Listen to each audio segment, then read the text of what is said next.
13 candidatures. Bon, le je crois commentaire que cela suscite. Moi, je ne vais pas faire un commentaire global sur l'affaire. Vous savez que moi, je mange essentiellement jeunesse, je déjeune jeunesse, je dors jeunesse. Alors, moi, je sais qu'il y a 4 jeunes qui sont en lice, 4 jeunes. Je suis à une conclusion primaire, c'est que les jeunes ont deux demi-candidatures sur les 4. Je vais peut-être m'expliquer plus tard, mais je crois qu'on est en train d'aller droit au mur. On est en train d'aller droit au mur parce que les aînés se sont arrangés effectivement à tuer toutes les candidatures importantes. Je crois que M. Seppou l'a dit tout à l'heure.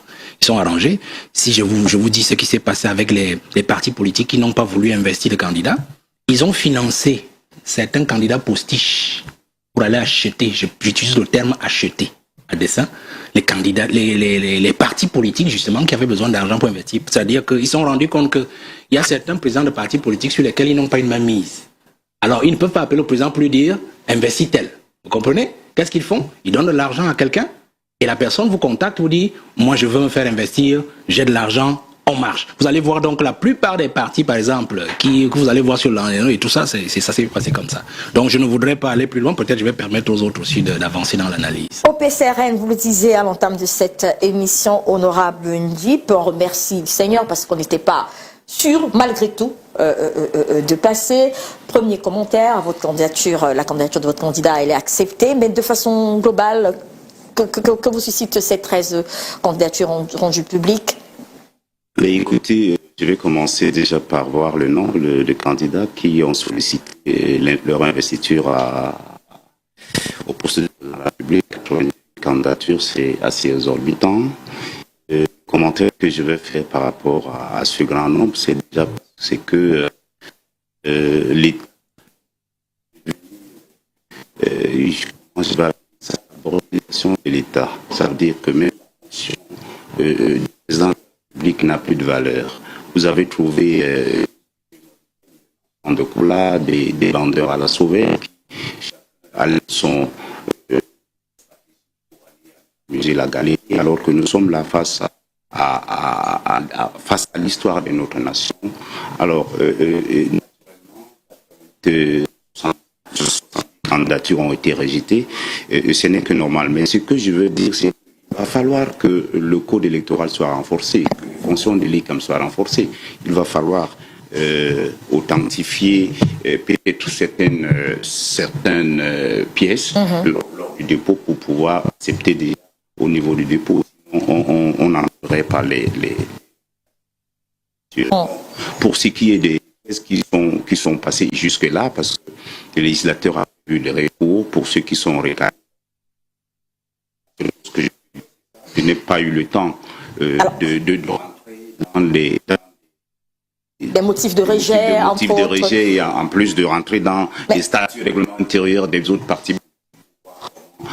Quelles sont les dispositions pour être investies pour toute candidature. Donc, nous avons passé, comme je l'ai dit tout à l'heure, le temps dans 2 ans à travailler dur, à battre pour essayer d'exister face à la machine de RDPC à travers leur shérif. Mais déjà, sur le fait, avant de rentrer justement dans ces détails, est-ce que vous êtes rassuré pour la suite du processus tout au moins, ou alors des inquiétudes après cette sortie de Elections Scam? Écoutez, il y a les voies de recours. On peut toujours attaquer notre candidature qui a été déclarée admise hier au Conseil constitutionnel, mais cette fois-là, l'ECAM sera notre avocat, en plus des avocats que nous allons commettre, mais nous sommes conscients, parce que depuis, comme je vous dis, depuis 2 ans, nous avons engrangé des victoires au niveau de la justice, 4 en l'occurrence, contre ce ministre. Donc pour nous, il n'est pas question qu'on doute un seul instant. Nous tenons également à rendre hommage aux honorables membres du Conseil électoral qui ont travaillé en toute impartialité et pour pouvoir arriver à ce résultat, malgré les pressions, malgré tout ce qui leur a été imposé, mais nous comptons également sur la justice qui a dit son droit, qui est dans son rôle de dire le droit dans une nation. Si vous avez un pays où la justice ne peut plus faire son travail, ça veut dire que ce pays, bien qu'il soit à genoux, mais on peut au moins compter sur quelques institutions qui restent debout à travers des hommes qui sont à leur tête et à travers des magistrats qui ont été patriotes pour nous permettre de tenir, parce que c'est une dynamique, vous pouvez pas imaginer des sacrifices que nous avons consentis depuis 2017 pour exister. Nous avons des millions de Camerounais qui se retrouveraient dans la rue aujourd'hui parce que un seul individu a décidé de mettre à genoux toute une dynamique. Et puisqu'on parle de justice, de recours, permettez-moi d'accueillir sur ce plateau le maître Claude Assira qui nous a rejoint. Bonjour maître et merci d'être arrivé finalement. Je suppose que le chemin a été un peu plus long que prévu. Avocat au barreau du Cameroun, merci d'être là et enseignant également. Bonjour Madame Bichaka, merci pour votre invitation. Je dis également bonjour à mes co-panélistes ici présents à cette émission, ainsi qu'à vos téléspectateurs. Effectivement, vous cumulez beaucoup de petits inconvénients, je vais mettre ça entre guillemets, l'heure relativement, voilà, oui, Mathieu, je crois que vous devez être de toutes les émissions dominicales, celle qui commence tout à fait en premier, 10h30, et pour ceux qui ne sont pas tout à fait dans votre voisinage, c'est tout un trajet vraiment à faire. Et par chance, la circulation était quand même relativement fluide aux endroits où on craignait que qu'il y ait des difficultés. Mais par-dessus tout, je voudrais que vous reteniez seulement la fidélité que je vous voue. C'est celle qu'on retient. C'est la troisième chaîne que nous faisons ensemble. Oui. Voilà, depuis Equinox à Douala, Canal 2 et aujourd'hui, voilà, tout à fait, B-News. Voilà. Donc voilà, c'est un plaisir pour moi d'être là aujourd'hui. Je vous remercie pour votre invitation. Merci. Alors, on parle beaucoup, maître, de ces candidatures qui pourraient s'ajouter à ces 13, non? Mais on ne parle pas également. Est-ce qu'il y en a qui pourraient justement sauter de cette liste sur le plan du code électoral, des recours, de tout ce qui est processus préélectoral? Est-ce qu'il y a certains qui pourraient quitter la liste et d'autres qui pourraient s'ajouter? Voir une chose, déjà, c'est que là, nous sommes rentrés dans la phase où nous allons commencer la comptabilité de tout ce que nous n'avons pas fait ou que nous avons fait depuis 7 ans. D'accord. Pratiquement. Les juristes anglo-saxons disent, par exemple, s'agissant de l'ECAM, que justice is not only to be done, but must be seen to be done. Donc, quel que soit le travail que fera ELECAM, à partir du moment où ELECAM est une entité qui est sous la coupe, il faut dire les choses, d'une seule personne, qui lui-même est candidat, quelle que soit la décision qu'elle prendra, celui qui n'est pas satisfait va toujours forcément avoir de bonnes raisons de contester, et on le comprendrait parfaitement. C'est pour ça qu'il est vraiment dommage que nos dirigeants ne comprennent pas.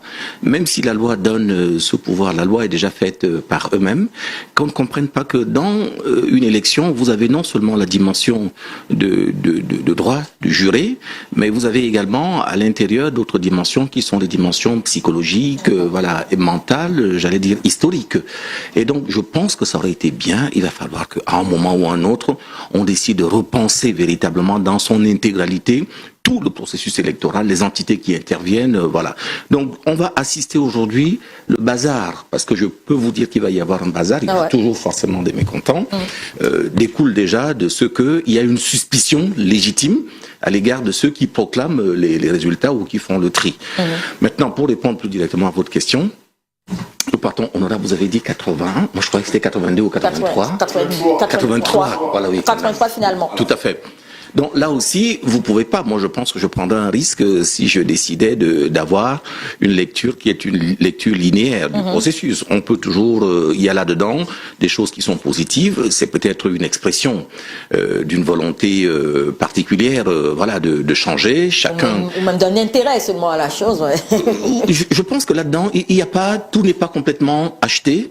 Tout comme on ne peut pas dire que ce soit entièrement voilà, tout blanc, parce que ça veut dire, comme disait l'honorable tout à l'heure, qu'il y a là-dedans aussi peut-être une dépréciation de la fonction présidentielle. Tout le monde a pu constater que même sans y être, même sans apparaître, on a quand même fait 7 ans sans qu'il n'y ait le respect du calendrier institutionnel. Je sais pas combien il y a eu de conseils de ministres, combien il y a eu de conseils supérieurs à la magistrature dans les 7 ans. Je ne parle que de ça. Des participations au final. Bref, les événements qui marquent les esprits. Il y a une telle absence, une telle vacance, une telle vacuité que tout le monde finit par penser que lui aussi, il peut y être. Et c'est ça que je trouve vraiment particulièrement marquant. Voilà, tout à fait, dans cette flopée de candidatures où, voilà, tout le monde... Là aussi, il y a évidemment des équations personnelles. de gens qui se disent que ils ont peut-être pas grand-chose à faire, ils ont peut-être envie que leur nom puisse être mis au devant de l'actualité et qui, tout en sachant au départ que il y aura pas de suite, tentent quand même, voilà, juste pour faire mousser un tout petit peu autour de leur propre candidature. Donc voilà à peu près ce qui, à mon avis, semble expliquer cette flopée de candidatures. Maintenant, pourquoi 13 ? Là aussi, j'avoue qu'on peut encore avoir une autre lecture, parce que je me demande, ceux qui sont les partisans du changement devraient à mon avis, être heureux. Je suis d'ailleurs, moi j'ai une double lecture, peut-être qu'on va y arriver tout à l'heure, de l'élimination du professeur Kamto. C'est un candidat qui est important, mais en même temps qu'on l'enlève, il va y avoir naturellement une concentration plus importante, qu'on le veuille ou pas. Si ceux qui combattent aux côtés des autres, je pense qu'on a enlevé une grosse épine. Enfin, on a enlevé une épine du pied. C'est partisan, évidemment, on va y revenir. Il y a des questions de droit et autres pour lesquelles on a la possibilité toujours de discuter. J'espère pouvoir... voilà. On reviendra sur le sujet. Mais les 13 qui restent, c'est un fait, viennent concentrer un tout petit peu l'essentiel et la dynamique, l'énergie pour pouvoir combattre ce pouvoir qui, il faut le dire, est à bout de souffle. Et c'est pas nous même seulement qui le disons. Je vais rester avec vous quelques minutes avant de passer la parole à quelqu'un d'autre. Alors, le recours, techniquement, ça se passe comment? On parle de 48 heures. C'est jusqu'à quand le dépôt des recours, par exemple? Demain ou alors mardi, par exemple? C'est dimanche aujourd'hui. Je n'ai pas pris le temps d'étudier voilà, le processus, mais je pensais que c'est 72 heures d'ailleurs qu'il fallait pour cela. Okay. Mais bon, peu importe, je pense que ça doit être à peu près dans les deux, entre 48 et 72 heures, pour pouvoir intenter un recours, ce qui veut dire que ceux qui n'ont pas retrouvé leur nom, c'est pour ça que je ne comprends pas la question quand vous me demandez s'il y a des gens qui peuvent partir de la liste. Alors je pose la question parce que est-ce qu'il y a des candidatures qui peuvent être attaquées aujourd'hui, c'est-à-dire qui ont été, qui font partie des 13 et que quelqu'un pourrait attaquer. Je pose vraiment les questions qu'on se pose. Est-ce que c'est bon pour le PSRN, par exemple, de Cabral Libye, ils sont rassurés qu'ils iront jusqu'à la présidentielle? Je pose des questions. On reviendra peut-être sur la question, mais avec quelqu'un d'autre. Milchier, Fabdi Matou, réaction du RDPC après ces 13.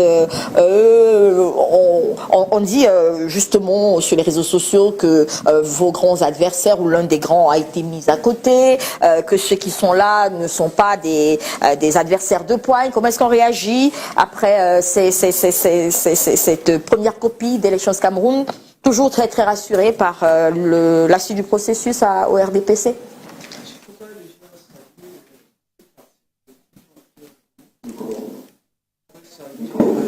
Tous les responsables de ces partis, candidats qui ont été retenus, c'est la preuve de ce qu'ils ont su comment ficeler leur dossier, ils ont su comment monter leur dossier. Peut-être est-ce une question d'expérience, ils y ont déjà été au moins une fois pour la majorité. Donc je voudrais que nous respections cela.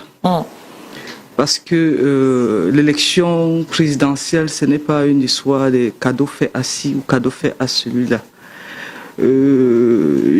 Avant d'embrayer sur cette question, je voudrais revenir sur la multitude des candidatures qui pour certains serait une mauvaise chose, pour d'autres serait une bonne chose, pour d'autres c'est la dépréciation de la fonction présidentielle. Déjà, nous sommes en démocratie.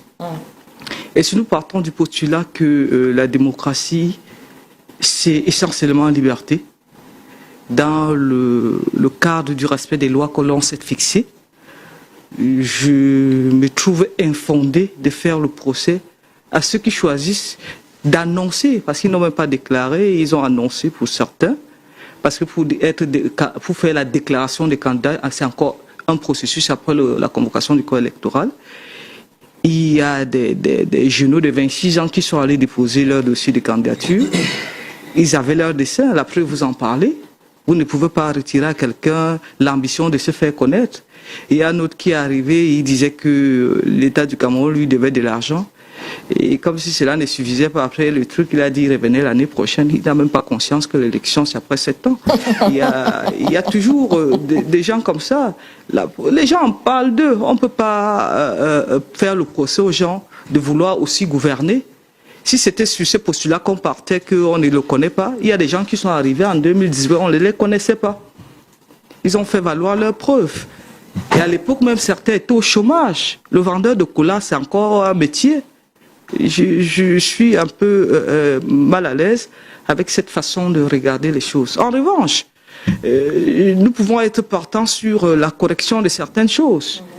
Il y a des partis politiques, par exemple au Nigeria, quand un parti politique n'a pas pu faire 15% à l'élection locale, il ne peut plus se présenter, on le gèle carrément, purement et simplement.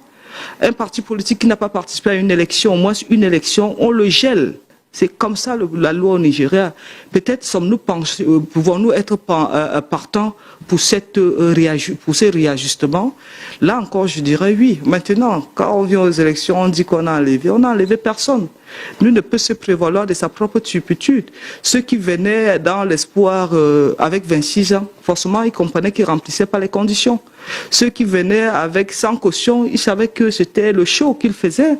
Ceux qui venaient avec des candidatures un peu, je dirais, problématiques déjà au départ, compte tenu de certaines incohérences, parce que nous nous souvenons, il y a un des candidats, dès qu'on a convoqué le corps électoral, il a attaqué le